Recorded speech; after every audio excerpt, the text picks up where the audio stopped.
Hello friends, আশা করি আপনারা সবাই ভালো আছেন। আজকে আমি আপনাদেরকে একটা খুব সিম্পল এবং ইজি রেসিপি দেখাবো, যেটা হয়তো আপনারা সবাই বাড়িতে করে থাকেন। সেটা হলো আলু দিয়ে মুরগির ঝোল, কিন্তু আমি একটু অন্যভাবে দেখাবো। আশা করি আপনাদের ভালো লাগবে। দেখুন, এখানে আমি 500 গ্রাম চিকেন নিয়ে নিয়েছি এবং তার সঙ্গে আলু নিয়ে নিয়েছি। এখানে 4টে বিগ সাইজের আলু আমি অর্ধেক করে কেটে নিয়েছি। আর নিয়েছি পেঁয়াজ। পেঁয়াজের এখানে আমি টোটাল 2টো বড় সাইজ এবং 3টে ছোটো সাইজের পেঁয়াজ নিয়েছি। এর থেকে আমি অর্ধেকটা বেরেস্তা বানাবো এবং অর্ধেকটা আমি মশলা কষার সময় দেবো। এখানে 2টো টমেটো নিয়েছি, যেটা আমি পিউরি করে নেব। কাঁচা লঙ্কাটা ঝালটা অবশ্যই আপনারা আপনাদের টেস্ট ওয়াইজ দেবেন। ধনেপাতা নিয়েছি, আর এখানে নিয়েছি আদা আর রসুন, যেটাকে আমি পেস্ট করে নেব। টক দই নিয়েছি। তো আমি যেগুলো বললাম পেস্ট করে নেওয়ার কথা, সেগুলো পেস্ট করে নিয়ে আবার আসছি। তো বন্ধুরা, আমি প্রথমে আলুগুলো ফ্রাই করে নেব।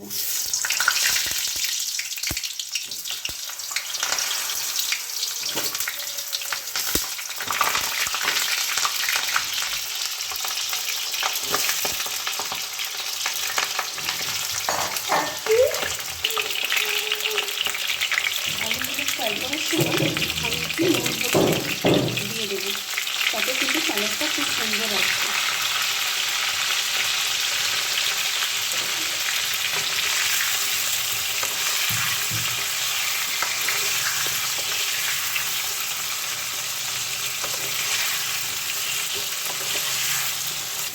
তাহলে আমার আলুগুলো কিন্তু ভালোভাবে ফ্রাই হয়ে গেছে এবং সুন্দর একটা কালার চলে এসছে। এবার এগুলোকে আমি তুলে নেব। এবার যে পেঁয়াজটা আমি কুচিয়ে নিয়েছিলাম, তার থেকে অর্ধেকটা আমি বেরেস্তা বানিয়ে নেব। আমি আলু ভাজার তেলটাতেই পেঁয়াজটা ভেজে নেব।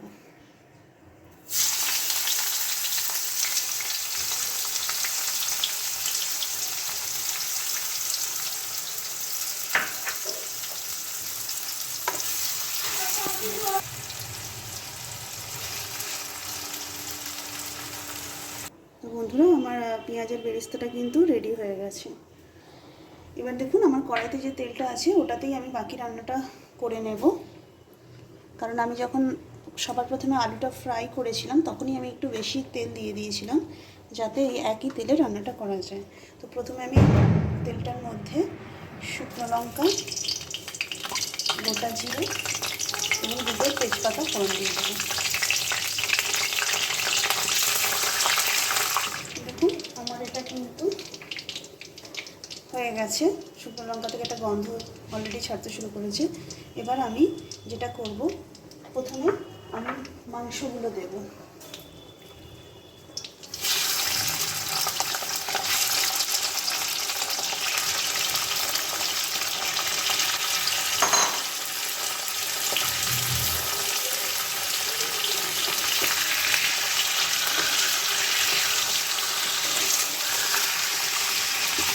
মাংসগুলো একটু হালকা করে আমি ভেজে নেব।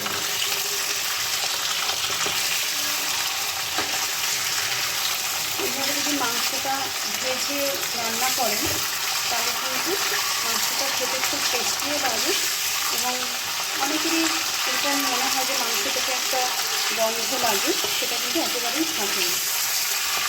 আমার খুব সহজেই তাড়াতাড়ি রান্নাটাও হয়ে যায়।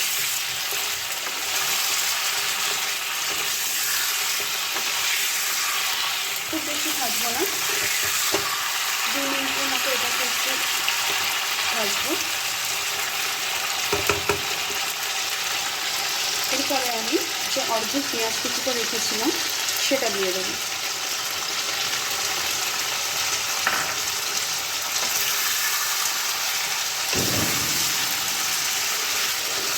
এটা দিয়ে মাছটা কিন্তু খুব ভালো করে ফ্রাই করতে হবে।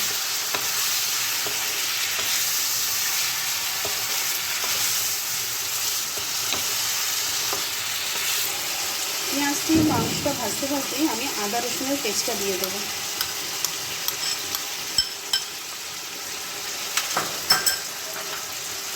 এটা দিয়ে একটু ভালো করে ভেজে নেব।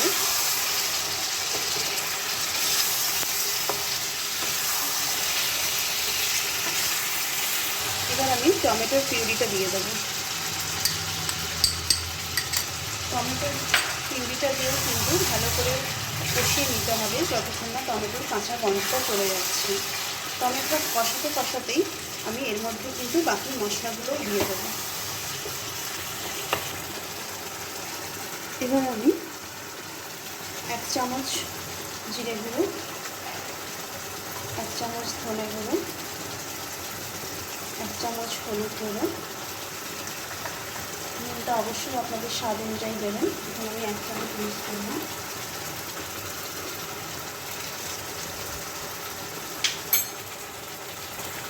এক চামচ কাশ্মীরি লঙ্কার গুঁড়ো দেবো।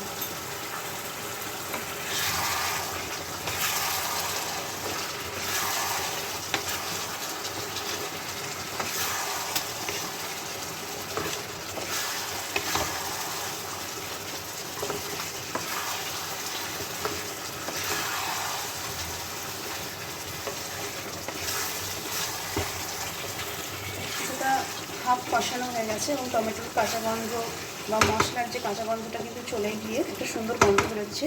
এবার আমি গ্যাসটাকে একদম স্লো করে টক দইটা দিয়ে দেবো। টক দইটা আমি ভালো করে ফেটিয়ে নিয়েছি।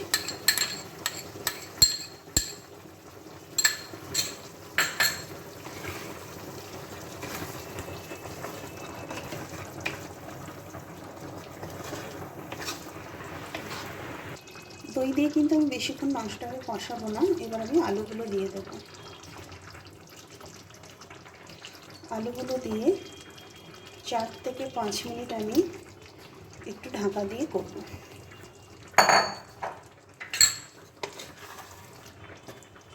একটু আলুগুলো ভালো করে মশলার সাথে মিশিয়ে নেব। এবার মিডিয়াম ফ্লেমে এটা 4 থেকে 5 মিনিট করব। আলুগুলো যেহেতু ফ্রাই করা আছে, বেশি কিন্তু সেদ্ধ হতে সময় লাগবে না। এখনই আমি জল অ্যাড করব না, আগে আলুগুলো হাফ সেদ্ধ হয়ে যাওয়ার পরে আমি গরম জল অ্যাড করব। তাহলে বন্ধুরা 5 মিনিট পরে আমি আসছি। বন্ধুরা আমি 5 মিনিট পরে দেখব, বা খুব সুন্দর একটা কালার এসছে এবং আলুগুলো কিন্তু আমার হাফ সেদ্ধ হয়েছে।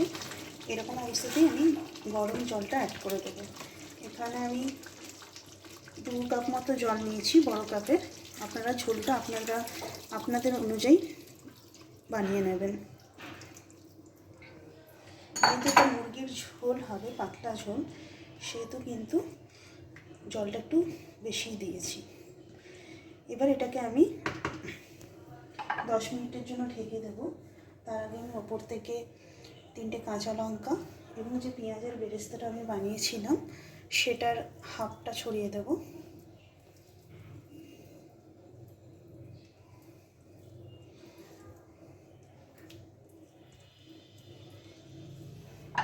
দিয়ে এটাকে ভালো করে নাড়িয়ে 10 মিনিটের জন্য এটা মিডিয়াম ফ্লেমে রেখে দেবো। তো বন্ধুরা 10 মিনিট পরে আমি 10 মিনিট পরে দেখে নেবো আমার চিকেনটা কতদূর হলো। দেখুন আমার কিন্তু চিকেনের পাতলা ঝোল একদম রেডি, একদম খুব সুন্দরভাবে রেডি হয়েছে। এবার আপনাদেরকে দেখে দেবো আলুগুলো কতটা ভালোভাবে সেদ্ধ হয়ে গেছে। দেখুন আমি গ্যাসটাকে টোটালি অফ করে এর মধ্যে বাকি পেঁয়াজের বেরেস্তাটা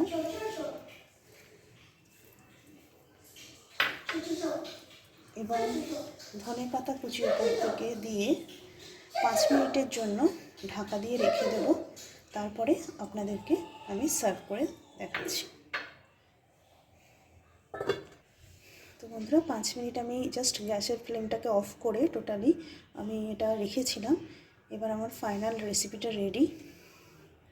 ওয়াও, দেখুন দারুণ একটা টেক্সচার হয়েছে। এবার এটা আপনাদেরকে আমি একটু সার্ভ করে দেখাবো। এইভাবে অবশ্যই বাড়িতে বানিয়ে পাতলা মুরগির ঝোল করে দেখুন।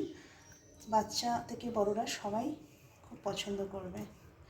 আমার রেসিপিটি যদি ভালো লাগে অবশ্যই আমাকে কমেন্ট বক্সে লিখে জানাবেন এবং লাইক অ্যান্ড শেয়ার করতে কিন্তু ভুলবেন না। এবং আরও নতুন নতুন রেসিপি পাওয়ার জন্য আমার চ্যানেলটিকে কিন্তু অবশ্যই সাবস্ক্রাইব করবেন।